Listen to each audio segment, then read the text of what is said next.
The clean operations represent one of the most delicate and controversial moments in Pavia's recent judicial history.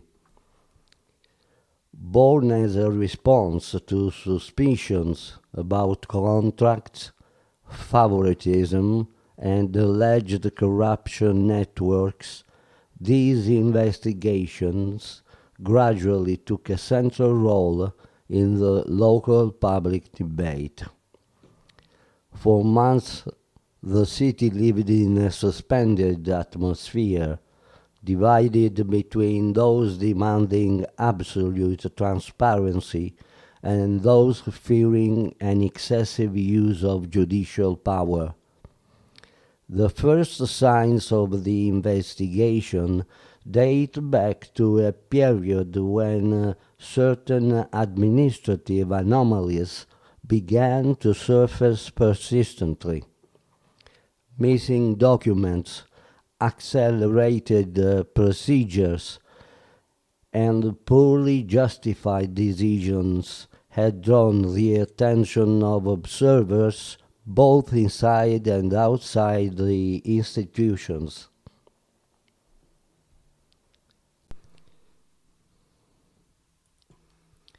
According to investigators, the initial picture suggested the existence of a system capable of influencing public decisions in a non-transparent way. The word system was used cautiously, yet with full awareness of its political and social weight. Every step of the investigation fueled deep questions about the management of local power.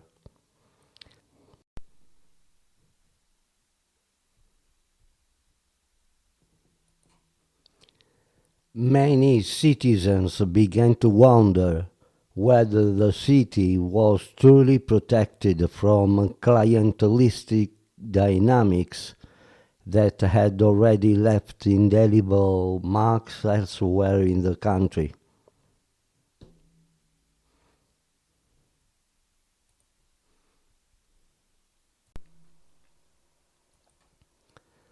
The clean operations took shape through a series of document acquisitions, wiretaps, and cross-check verifications.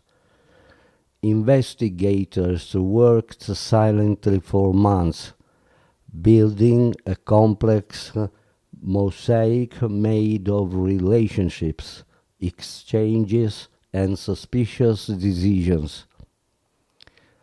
When the first names leaked, the city was shaken by a mix of disbelief and fatalism.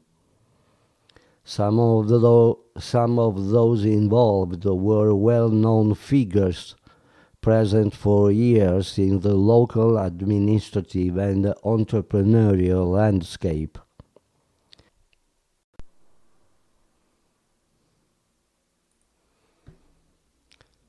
Public perception oscillated between surprise and the feeling that, deep down, something like this had been in the air for a long time.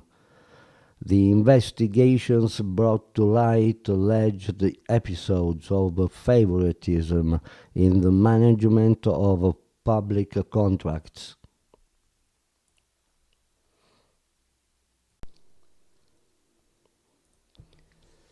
According to the documents, some tenders may have been steered toward the subjects considered close to certain political or entrepreneurial circles. Investigators reconstructed administrative steps that, although formally correct, appeared substantially distorted. The discrepancy between form and substance became one of the key points of the entire affair. Many acts appeared perfectly regular on paper, but the context suggested far more complex dynamics. The city began questioning the thin line between formal legality and public ethics. The clean operations also had a significant emotional impact on the Pavia community.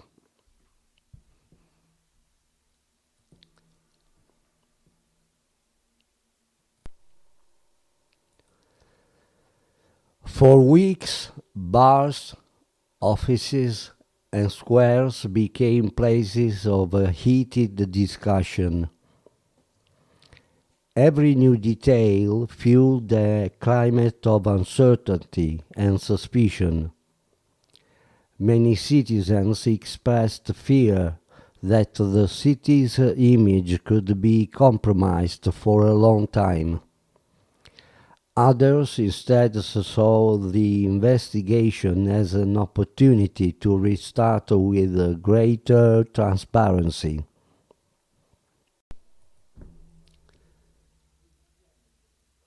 Public debate polarized quickly.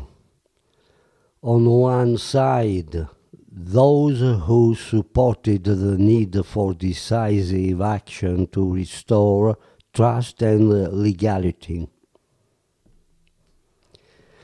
On the other side, those who feared the investigation could turn into a witch hunt. Local institutions tried to maintain a cautious profile. Official statements spoke of maximum cooperation and trust in the work of the judiciary.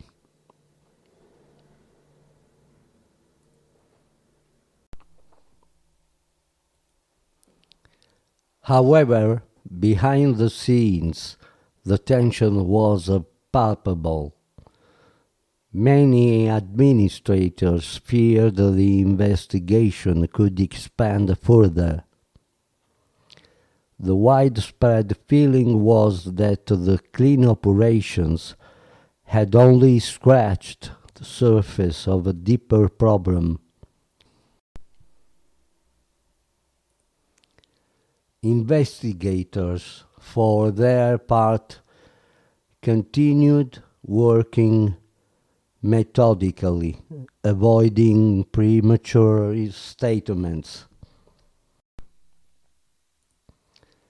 Their stated goal was to reconstruct the facts precisely without yielding to external pressures.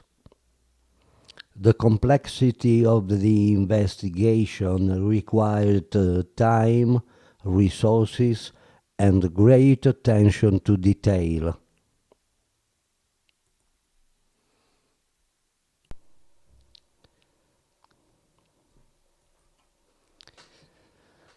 Many observers noted that the clean operations represented a testing ground for the entire local institutional system.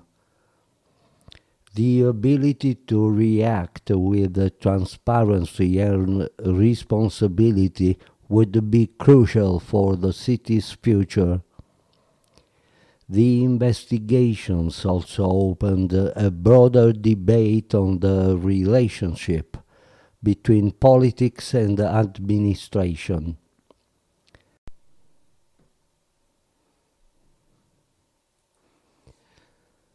Many experts highlighted the need for structural reforms to prevent similar situations.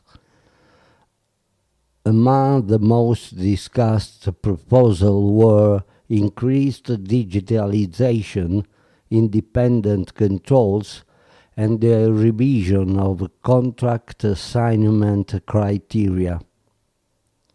The clean affair showed how fragile the balance is between decision-making power and guarantees of impartiality. Every public decision, even the most technical, can become fertile ground for pressure and influence.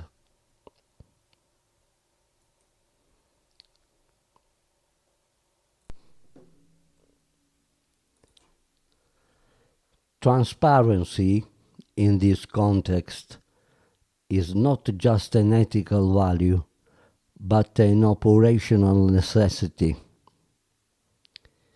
The clean operations forced the city to look at itself in the mirror.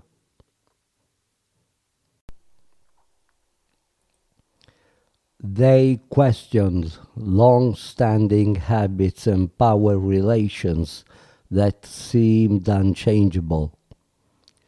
They opened a season of reflection that, beyond the judicial outcomes, could mark a turning point. Many citizens hope this affair may lead to a civic rebirth.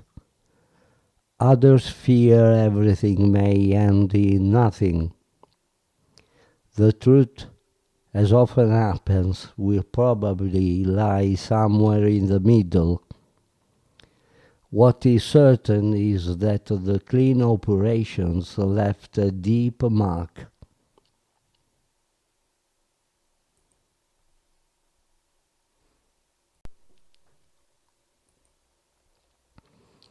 They showed how important it is to constantly monitor the management of public affairs. They reminded everyone that legality is never a given, but a daily commitment. And they demonstrated that a community can grow even through its crisis.